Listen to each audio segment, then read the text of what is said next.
Adrien Rabiot, c'est certainement le milieu de terrain le plus expérimenté de Ligue 1.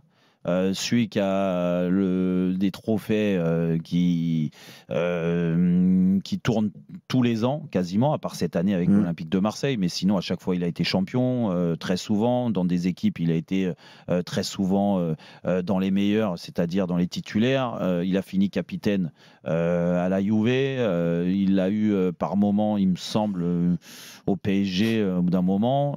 Derrière, à Marseille, on l'a vu cette année, c'était... à notre grande surprise, il était capitaine au Parc des Princes. Ouais. Mais n'empêche qu'il faisait partie, à juste titre, des joueurs leaders. Moi, j'ai rien à dire là-dessus. À Marseille, dans un contexte pas facile, c'était pas un choix facile au départ. Il s'est fait accepter, adopter. Il a été élu par les supporters marseillais meilleur Marseillais de l'année. Et ils sont bien mieux placés que moi, les suiveurs assidus, très assidus de l'Olympique de Marseille, pour juger de la qualité de sa saison et de la régularité par rapport aux autres. Mais on parle d'un effectif à Marseille qui a été par moments décevant, certains joueurs décevants qui ont manqué de régularité. Si on prend l'année comme elle s'est passée, début de saison fantastique de l'OM, même surprenant, avec un Rabiot qui n'existait pas trop parce qu'il venait d'arriver, il fallait qu'il se remette en jambes. Rappelez-vous des débuts compliqués, c'est normal, il n'y a pas eu de préparation physique. Donc le début de saison de Marseille, on ne peut pas dire que c'est grâce à Adrien Rabiot, c'est surtout grâce à des joueurs comme Greenwood et surtout un gardien comme Rouli qui était impressionnant. Après, à partir de octobre, quand il s'est remis dans le bain et qu'il a retrouvé même la sélection et tout ça, en effet, on a retrouvé un Rabiot avec une certaine régularité, une aisance qu'on lui connaît. Et face à des équipes moyennes de Ligue 1, parce qu'on ne peut pas dire que le championnat était très relevé cette année, en effet, il a tiré son épingle du jeu. Mais n'empêche que, pour moi, c'est insuffisant parce que il a souvent évolué à un poste qui ne lui correspond pas forcément, très haut sur le terrain, quasiment le troisième milieu, du moins troisième attaquant. Ouais. Et tu m'as donné les stats. 4 passes décisives. Alors, il a marqué 9 buts. OK, il a marqué 9 buts. Mais il a fait 4 passes décisives. Pour un milieu de terrain qui est censé apporter offensivement un plus, excuse-moi, c'est très léger. Et si on me dit que ces stats-là, qui sont en termes de passes décisives très moyennes, si il m'explique que c'est le meilleur milieu de terrain ou les deux, il fait partie des 2 meilleurs de l'année, mais je ne comprends plus rien au football en fait.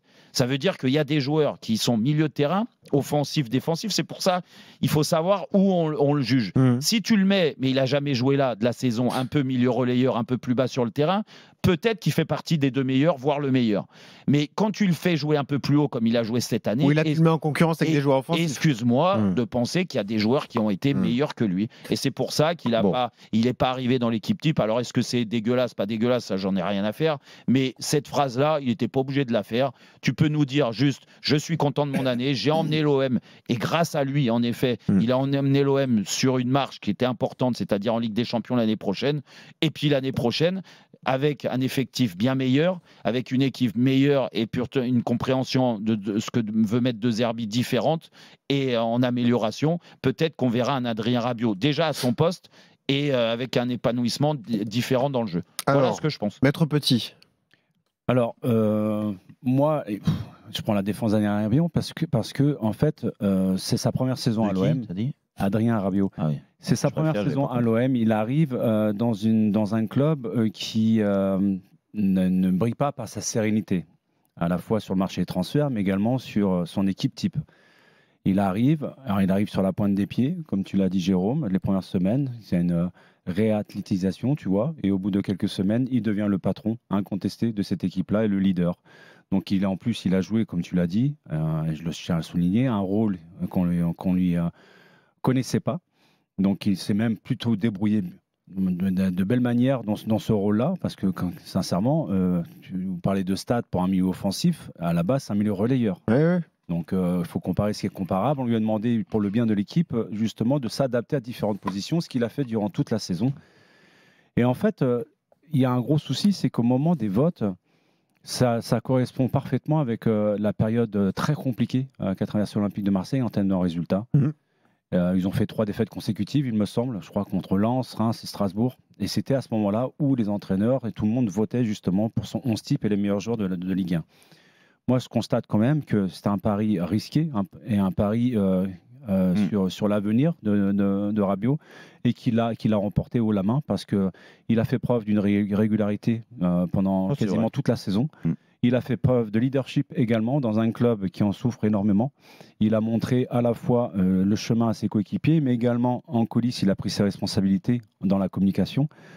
Donc le but ici n'est pas de remettre en cause justement ceux qui sont dans le 11 titulaire ou les joueurs dominés, parce que je pense qu'ils le méritent également. Mais je pense que quand tu finis deuxième dans le contexte de l'Olympique de Marseille, en sachant que tu es un des rares avec le gardien de but de Marseille à avoir été régulier durant toute la saison.